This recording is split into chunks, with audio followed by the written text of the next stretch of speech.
Bismillahirrahmanirrahim. Assalamualaikum warahmatullahi wabarakatuh. Ya teman-teman semua, kembali lagi bersama saya di Andika Channel.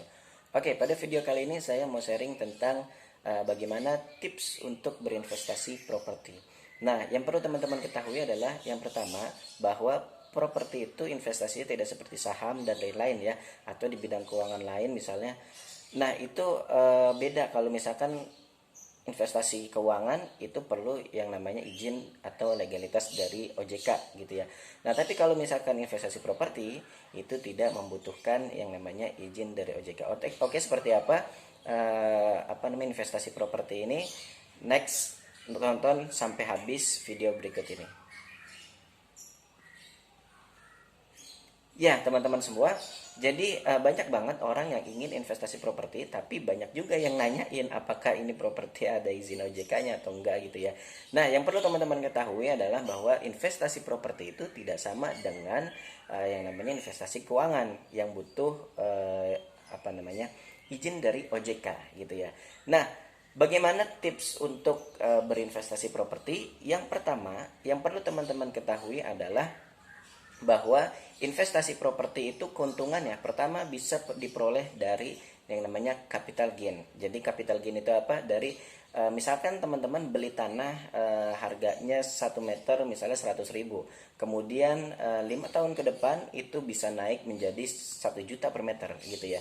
Nah, ini contoh seperti yang tanah-tanah yang ada di Parung Bogor ya, kalau teman-teman tahu atau sekitarnya. Nah, itu tanah dulu harganya cuma 150.000 per meter. Tapi semenjak ada rencana tol ya, ternyata harganya sekarang menjadi di atas 1 juta per meter. Nah, ini namanya capital gain ya. Yang kedua, teman-teman bisa mendapatkan investasi dari yaitu bisa disewakan ya, atau dibuat produktif ya. Misalnya teman-teman membeli sebidang tanah terus digunakan jadi kebun. Nah, itu kebun hasil pertaniannya bisa dijual gitu ya. Itu namanya apa namanya passive income yang bisa teman-teman dapatkan, atau bisa disewakan. Misalnya teman-teman membangun kontrakan atau kos-kosan dan itu bisa disewakan. Seperti itu teman-teman. Nah, itulah salah satu keuntungan dari properti ya. Jadi kalau misalkan teman-teman mau berinvestasi properti, seperti itulah kurang lebih ya investasi properti.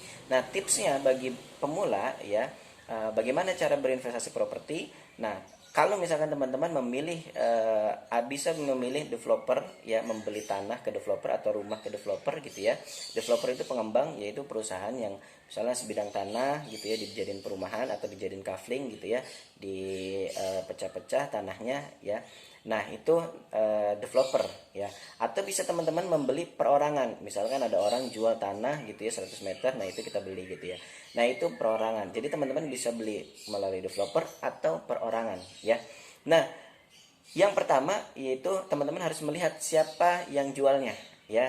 Apakah developer atau ke perorangan, ini harus dicek. Pertama, legalitasnya teman-teman harus tahu ya, apakah ini developer amanah, punya project sebelumnya, atau kalau misalkan belum punya project sebelumnya, track recordnya apa gitu ya.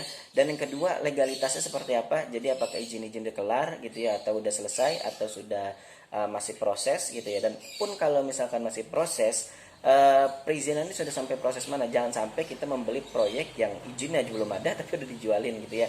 Nah, ini teman-teman perlu cek gitu ya. Terus kemudian dicek di BPN apakah tanah atau proyek itu apakah dia PP2 misalkan yang untuk pemukiman, kalau misalkan teman-teman mau investasi rumah, atau investasi tanah apakah itu lahan penghijauan atau apa gitu ya, zona kuning atau zona hijau dan lain-lain gitu ya. Nah, ini perlu teman-teman ketahui. Kenapa? Kalau misalkan ternyata zona hijau misalnya, kita mau bangun rumah gitu, itu nggak bisa teman-teman. Nah, tapi kalau misalkan misalnya zonanya zona kuning, kita mau bangun rumah itu bisa gitu ya. Nah, ini teman-teman harus cek di BPN. Teman-teman bisa cek di websitenya BPN gitu ya. Terus kemudian ketika teman-teman membeli tanah atau rumah dari perorangan, itu juga harus dicek ya teman-teman ya. Kadang ada beberapa orang ya, dia punya tanah gitu ya, dan ternyata itu tanah pemerintah gitu, walaupun sudah di SHM-in gitu ya. Ada beberapa yang memang kasus seperti itu teman-teman. Jadi dia udah beli SHM, gitu, ternyata itu tanah pemerintah gitu. Nah ini yang perlu teman-teman cek, jadi cek dulu di BPN. Terus kalau misalkan proyek dari developer, itu proyeknya seperti apa, legalitasnya seperti apa, dan seterusnya. Jadi hal yang pertama adalah cek developer atau perorangannya, atau siapa penjualnya gitu ya, atau siapa pemiliknya gitu ya. Dan yang kedua adalah ketika teman-teman mau berinvestasi properti, yang harus teman-teman cek lagi adalah, yang harus teman-teman lihat adalah bagaimana arah pembangunan pemerintah gitu ya.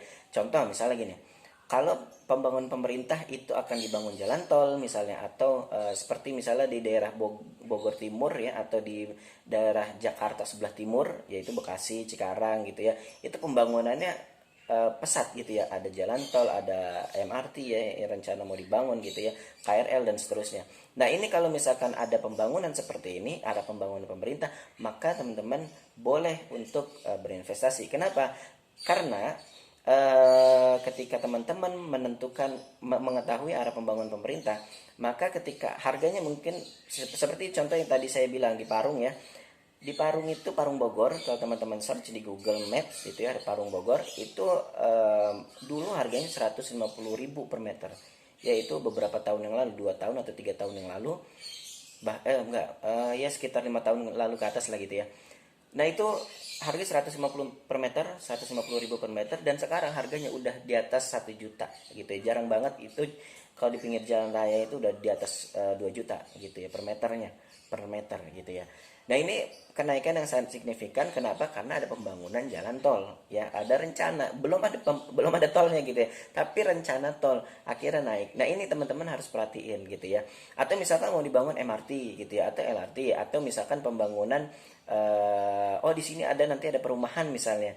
Nah ini teman-teman juga sama, baik pembangunan pemerintah atau misalkan pembangunan di situ, oh ada sebelahnya itu ada perumahan, sebelahnya lagi ada perumahan. Nah ini teman-teman boleh beli gitu ya, buat investasi gitu. Jadi yang pertama tadi adalah teman-teman harus lihat, cek siapa pemiliknya, developer kah atau perorangan kah, dan dicek semua legalitasnya. Yang kedua, teman-teman lihat arah pembangunannya. Jadi jangan asal misalnya teman-teman beli di daerah yang pembangunan nggak ada gitu. Nah ini akan lama naik capital gainnya gitu ya, investasinya akan lama gitu.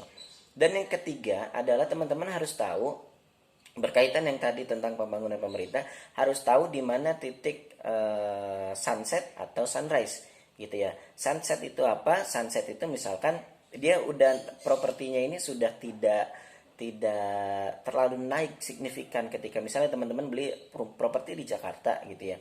Nah, misalnya di Jakarta Pusat itu misalkan harganya sudah 1 per meternya itu udah 55 juta ya. Maka di situ teman-teman ketika ada pembangunan pun nggak terlalu naik signifikan, kecuali pembangunan besar-besar misalnya contoh kayak adanya reklamasi, itu akan menaikkan gitu ya. Tapi kalau pembangunannya hanya sekedar ya pembangunan biasa gitu ya, itu naiknya misalnya dari 55 juta per meter paling naik 1 juta, misalnya jadi 56 juta per meter gitu ya. Nah ini tidak terlalu signifikan, ini udah sunset maksudnya. Tapi kalau teman-teman misalnya beli di contoh di Jonggol gitu ya, Jonggol ini perkembangan pesat, ada wacana pembangunan kota mandiri Jonggol dan lain-lain gitu ya, jalan tol. Terus kemudian misalnya di Jasinga gitu ya, Jasinga arah Lewiliang, Dramaga, Bogor, ya itu juga sama. Nah itu teman-teman kalau perhatikan itu ada pembangunan itu dulu harganya mungkin ada yang dulu itu ada 50.000 per meter gitu ya, ada yang di bawah 100.000 per meter. Nah sekarang udah naik ya, jadi kayak di Jonggol itu dulu harganya di bawah 80.000 per meter, di bawah 100.000 per meter, sekarang sudah naik jadi di atas 100.000 per meter gitu ya, bahkan dari 300.000 per meter gitu ya, 500.000 per meter. Nah ini perkembangan cepat gitu ya, dan ketika nanti sudah fasilitas udah dibangun maka akan naik juga gitu, mengikuti, bikin bisa jadi 1 juta per meter gitu ya. Nah ini namanya sunrise gitu ya. Ini kalau misalnya teman-teman mau investasilah di lokasi yang sunrise gitu ya. Jadi jangan investasi di sunset gitu. Kalau investasi di sunset biasanya buat aset aja gitu ya. Tapi kalau misalkan buat investasi biar capital gainnya naik, itu di lokasi yang sunrise. Nah, sunset maksudnya ya. Nah, Bagaimana yang sunset? Ya kita bisa ngelihat yang tadi poin nomor 2, yaitu apa? Arah pembangunan pemerintah. Biasanya nanti dari arah pembangunan pemerintah akan banyak developer-developer atau pengusaha-pengusaha properti yang melakukan apa namanya, mengekspansi bisnis propertinya di wilayah sunrise tersebut.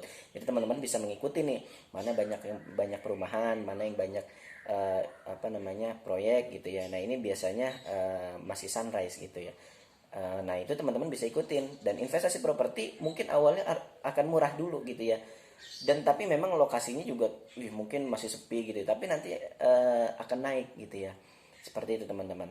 Oke, itu aja tips dari saya. Silakan teman-teman kalau ada mau request materi atau sharing-sharing, komen di bawah ini, dan jangan lupa subscribe, like, dan share. Oke, kurang lebihnya mohon maaf. Silakan teman-teman komen ya kalau ada mau request materi. Semoga bermanfaat. Terima kasih. Wassalamualaikum warahmatullahi wabarakatuh.